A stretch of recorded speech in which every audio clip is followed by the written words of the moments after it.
আসসালামু আলাইকুম। লক্ষ্মীপুর স্বর্ণগঞ্জ থানা ৯ নম্বর উত্তর জয়পুর থেকে আমি বলতেছি। যা হোক, আমাদের এলাকার চেয়ারম্যান মেম্বারের কাছে অনুরোধটা রইল, কিন্তু ছাত্ররা আপনাদের কাছে কোনো অনুরোধ করে নাই।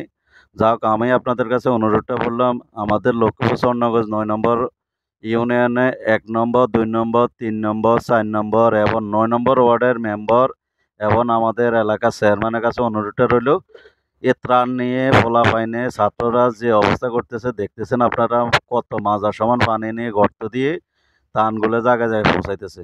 কিন্তু আপনার কাছে অনুরোধ, আপনার ছাত্ররা আপনাদের কাছে কোনো কিছুর আবদার করে নাই, কিন্তু লক্ষ্মীপুর থেকে আমাদের যে ত্রাণটা আসে ওই ত্রাণটার গাড়ি ভাড়া বহনটা আপনারা, আমি মনে করি বাংলাদেশ সরকার থেকে যে ত্রাণটা আসে ওইটা আমাদের ইউনিয়নের ৯ নম্বর ইউনিয়নের চেয়ারম্যান মেম্বার আপনারা বসে আলাপ করে ওই ত্রাণটার গাড়ি ভাড়াটা আপনারা বহন করেন আমাদের ইউনিয়ন অফিস থেকে।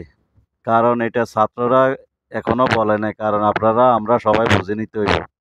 ছাত্ররা কিন্তু মাথায় বোঝা করে কি মাজার সমান পানি দিয়ে ত্রাণগুলো বিতরণ করতেছে, কিন্তু আপনারা দেখেন অবশ্যই, কিন্তু দেখি আশা করি আপনারা ছাত্রদের পাশে দাঁড়াবেন, থাকবেন।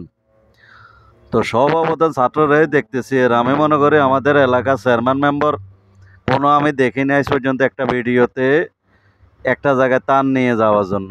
ওই ভিডিওটা আমি এখনও দেখি নাই। ইনশাল্লাহ আমার লগে চেয়ারম্যান মেম্বার সবার সাথে আছে।